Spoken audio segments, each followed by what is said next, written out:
Balik lagi bareng gua Aditya. Apa kabar kalian semua? Semoga kalian semua tetap sehat dan tetap dalam lindungan Tuhan Yang Maha Esa. Kali ini gua kembali hadir dengan sebuah cerita baru, sebuah cerita horor yang ditulis oleh akun Twitter Om Faiz. Dan gue sudah meminta izin kepada yang bersangkutan untuk menceritakan ceritanya pada cerita kali ini, yaitu sebuah cerita horor yang berjudul Perumahan Wingit. Seperti apakah ceritanya? Tanpa berlama-lama, langsung saja kita masuk ke ceritanya. Sebelum mendengarkan cerita ini, alangkah lebih baiknya jika kita membaca basmalah terlebih dahulu. Bismillahirrahmanirrahim. Wingit dalam bahasa Indonesia memiliki arti angker.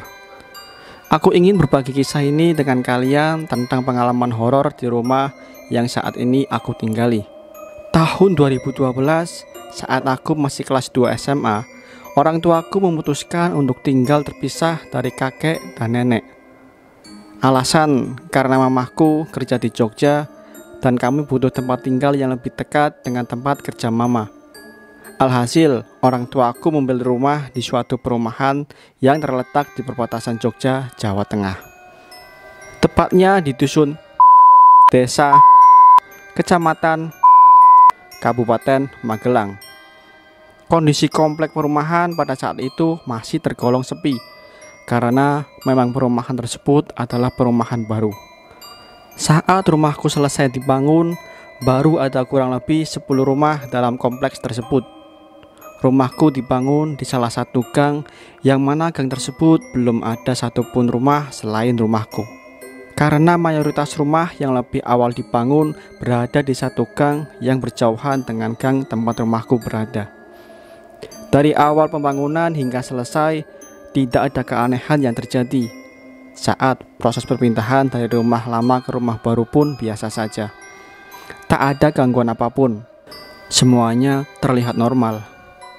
Hingga suatu malam, sekitar seminggu setelah kami sekeluarga tinggal di rumah baru ini, pada pukul 1 dini hari, bel rumah kami berbunyi.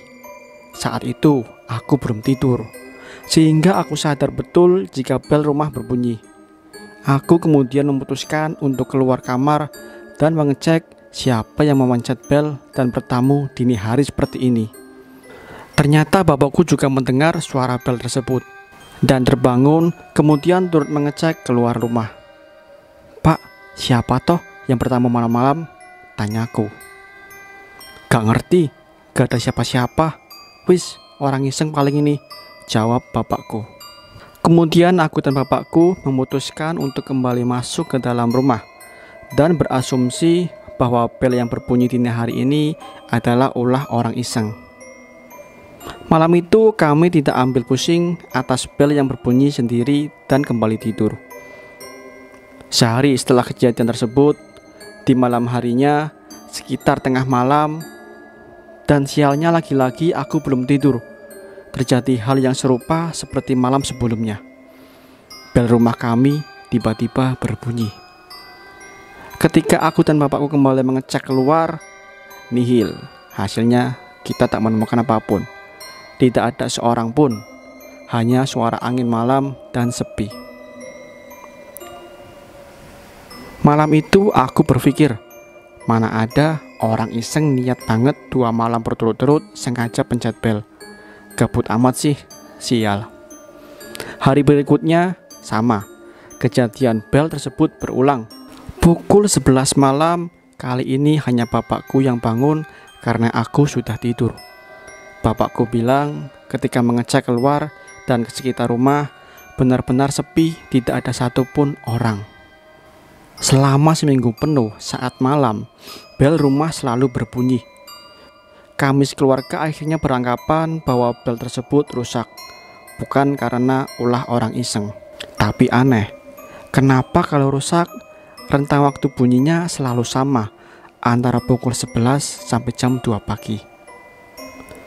Hari berikutnya bapakku membeli bel baru untuk mengganti bel lama yang kami anggap rusak. Saat itu masalah bel berbunyi tengah malam kami pikir sudah selesai. Ternyata kami salah. Sampai pada malam harinya, tengah malam, bel kembali berbunyi. Kami sekeluarga belum tidur pada saat itu. Kami semua bingung. Saat aku dan bapakku keluar untuk mengecek lagi, hasilnya sama seperti malam-malam sebelumnya. Tak ada seorang pun di luar sana. Selama 3 hari berturut-turut setelah diganti dengan bel yang baru, tetap saja saat tengah malam bel rumah selalu berbunyi dan di luar sepi. Bapakku yang sudah mulai kesal akhirnya mencopot bel tersebut. Hingga saat ini rumahku tidak pernah lagi dipasang bel. Gangguan bel pun selesai. Sebulan lanjut 2 bulan kami tinggal di rumah ini, tidak ada gangguan apapun. Semuanya terlihat tenang. Hingga memasuki bulan ketiga, ada gangguan baru yang datang ke rumah baruku. Kejadiannya bukan hanya 1 kali, tapi berulang kali. Ada yang mengetuk pintu rumahku. Tok tok tok. Namun saat kami bukakan pintu, tidak ada seorang pun. Hanya sepi. Kadang malam, kadang sore, bahkan pernah pagi-pagi atau siang, seakan ada yang ingin bertamu, tapi tidak berwujud. Kami sekeluarga tetap betah tinggal di sini, karena mungkin pengalaman dan suasana di rumah nenek yang dulu kami tinggali jauh lebih mencekam ketimbang di sini. Dulu saat perumahan ini ditempati, pandangan dari warga luar perumahan jika berpapasan dengan kami, warga komplek, seperti ada yang aneh. Mereka seperti ingin mengatakan sesuatu, tapi tidak berani untuk mengungkapkan kepada kami. Suatu waktu, aku dan bapakku pernah pergi ke warung luar perumahan untuk beli pulsa, token listrik, dan galon. Setelah sampai di warung, ya seperti umumnya warga di desa, pasti ada basa-basi antara pemilik warung dan pembeli. "Bapak tinggal di perumahan ya? Gimana pak, betah?" tanya pemilik warung kepada bapakku. "Iya mas, betah kok, enak. Suasananya dingin, hehehe," jawab bapakku. Di situ aku tahu bapakku berbohong, karena faktanya di rumah saat itu banyak gangguan. "Wah, alhamdulillah pak kalau begitu. Soalnya dulu perumahan itu tanahnya bekas kuburan manusia dan kuburan jaran keraton," lanjut mas pemilik warung.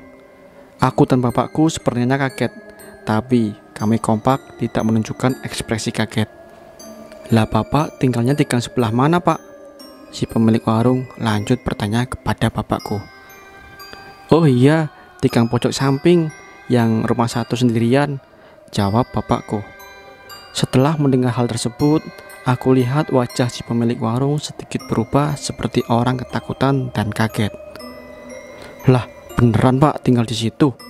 Ya Allah, di situ paling wingit pak. Dulu sebelum ada perumahan, sisi kuburan yang sekarang jadi rumah bapak itu yang paling wingit. Demit paling sering muncul di situ. Hati-hati loh pak, dek," ucap si pemilik warung dengan ekspresi ketakutan. Pemilik warung itu heran, kenapa kami berani tinggal di situ. Ya, kenyataannya memang kami sekeluarga berani sih. Toh kalau masalah takut, kami sekeluarga hanya takut kepada Allah. Masalah beginian cuma bikin deg-degan sama kaget doang. Berkat mas-mas pemilik warung tersebut, aku dan keluargaku jadi mengerti tentang asal-usul dan sejarah dari perumahan yang kami tinggali hingga saat ini. Waktu terus berlalu, gang di rumahku sudah tidak sepi lagi. Banyak rumah baru yang dibangun.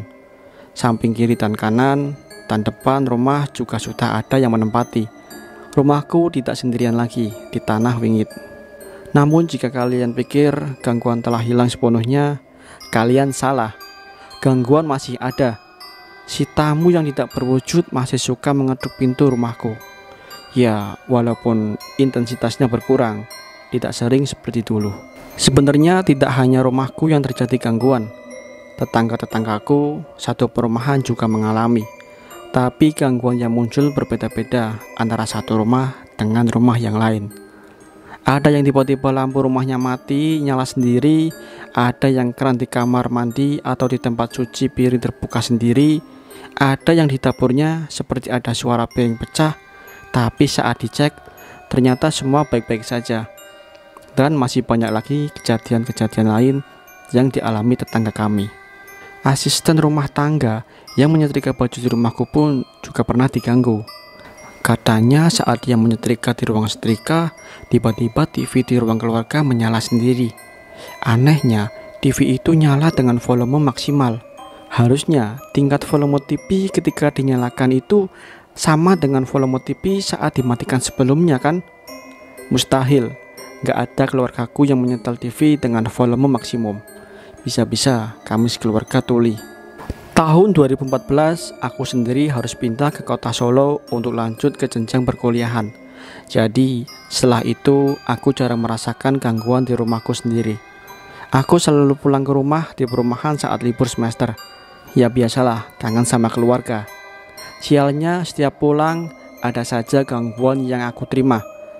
Serasa kayak ada welcome party dari mereka yang gak terlihat khusus untuk aku. Yang paling sering adalah tamu tak berwujud yang suka mengetuk-ngetuk pintu rumah. Ya, mungkin hantu yang sama dengan mencet-mencet bel waktu awal rumahku dibangun. Gangguan terparah pernah aku alami pada saat libur semester 5. Kenapa aku bilang ini paling terparah? Karena gangguan ini sampai membahayakan diriku, menimbulkan luka fisik. Waktu itu menjelang maghrib, bapakku sedang menjemput mama di kantor. Aku sendirian di ruang keluarga menonton TV. Cuaca sore itu panas. Maklum, Desember musim hujan yang kalau menjelang hujan pasti gerah. Sehingga aku hanya pakai celana pendek tanpa memakai kaos. Di tengah-tengah aku menonton TV, tiba-tiba terdengar suara ketukan dari pintu depan. Aku berpikir ada tamu. Kemudian aku langsung ambil kaosku dan berteriak, "Ya, tunggu sebentar," sambil berjalan menuju pintu depan. Saat itu juga aku mendengar sayup-sayup suara lelaki dari luar menyahut teriakanku. Gih, jelas sekali. Sumpah demi Allah, aku mendengar itu. Aku tambah yakin kalau ini adalah orang yang bertamu. Tidak ada pikiran apa-apa. Ya, karena orang itu menyahut teriakanku tadi. Tapi setelah aku buka pintu, tidak ada siapa-siapa. Sampai aku cek ke depan rumah, aku lihat sepanjang jalan, tengok kiri kanan, gak ada siapapun. Kemudian aku kembali ke rumah dan menonton TV lagi. Masih sabar waktu itu. Sampai selang beberapa saat, tok tok tok, pintu kembali diketuk. Aku melakukan hal yang sama seperti di awal aku lakukan, dan suara laki-laki itu masih menyahut. Tapi ketika aku buka lagi pintu rumahku, sepi, tidak ada orang. Di situ rasa kesal sudah mulai muncul. Setelah itu aku berpikir jika ada ketukan lagi, aku tidak akan teriak dan aku akan mengendap-endap ke pintu. Rencanaku untuk gap langsung siapa yang iseng ngetuk pintu rumahku. Pikirku dia gak akan siap lari atau sembunyi kalau aku buka pintu dan kagetin secara tiba-tiba. Ternyata benar, pintu rumahku diketuk yang ketiga kalinya. Seperti rencana awal, aku mengendap-endap jalan menuju pintu depan. Ini yang membuatku merinding. Saat aku sampai di pintu depan, aku benar-benar jelas mendengar bahwa pintuku masih diketuk. Tidak cuma itu, di bawah pintu, tepatnya sela-sela antara pintu dan lantai, aku juga melihat ada bayangan orang. Semakin yakin kalau ini orang iseng dan bakalan kegap olehku. Namun, saat aku buka pintu, tidak ada siapapun. Di situ aku merinding sekaligus jengkel. Karena aku ini orangnya nyablak dan saat itu jengkel karena diisengi 3 kali oleh hantu. Bukannya takut, tapi aku malah maki-maki di depan rumah. Kurang lebih seperti ini.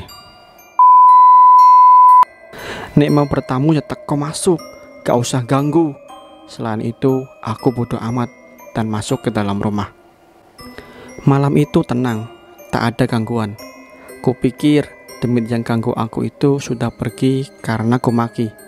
Ternyata salah. Keesokan harinya adalah kejadian yang gak akan pernah aku bisa lupain. Aku tidur di lantai atas.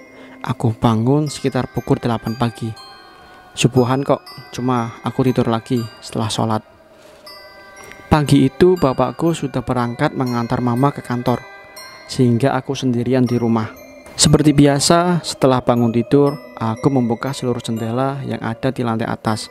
Seingatku, setelah aku membuka jendela yang terakhir, pandanganku berubah menjadi gelap, dan selebihnya aku tidak ingat apapun. Aku seperti pingsan. Saat kesadaranku mulai pulih, yang kurasakan adalah gelap, hitam dan gelap. Aku juga tidak bisa menggerakkan badanku. Padahal saat itu, aku yakin pikiranku sudah sadar dan kembali. Mataku seakan seperti ada yang sengaja menutupi.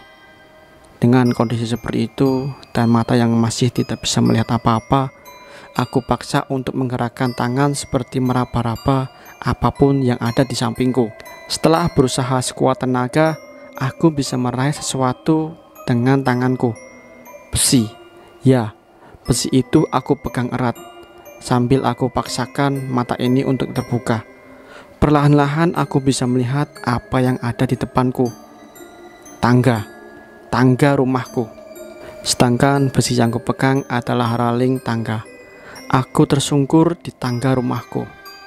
Gimana bisa aku tersungkur dari tangga?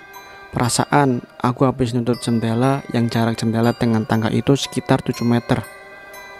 Posisiku jatuh adalah kepala di bawah dan kaki di atas, dengan badan terkelungkup ke depan.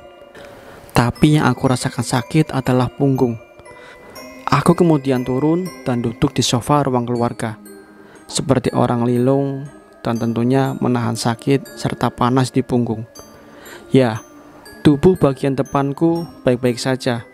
Secara logika, jika posisi jatuhku seperti itu, harusnya dadaku yang memar atau kepalaku benjol.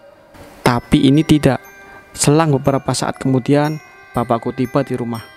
Beliau menanyakan ada apa denganku.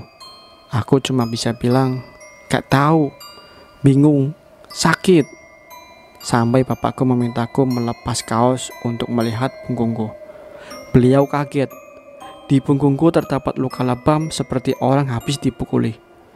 Merah kebiru-biruan. Aneh. Semuanya seperti tiba-tiba. Saat itu aku cuma berpikir, untung aku gak kenapa-kenapa. Untung cuma lebam. Alhamdulillah. Mungkin kejadian itu terjadi karena aku maki-maki sehari sebelumnya. Sekarang aku mulai berhati-hati dalam berbicara. Semenjak kejadian aku dicelakai, anehnya gangguan-gangguan itu justru jadi jarang muncul. Mungkin mereka puas atau bahkan bosan ganggu kami di perumahan. Sekian cerita dari Om Faiz, yaitu cerita yang berjudul Perumahan Wingit. Jika kalian suka dengan cerita ini, silakan kalian klik tombol like di bawah. Dan jangan lupa juga untuk klik tombol subscribe dan aktifkan juga loncengnya agar kalian tidak ketinggalan ketika channel ini upload video baru. Dimanapun kita berada, sudah sepatutnya kita saling menghormati dan tidak mengganggu satu sama lain. Jaga perkataan, jaga perbuatan. Sampai jumpa di video berikutnya.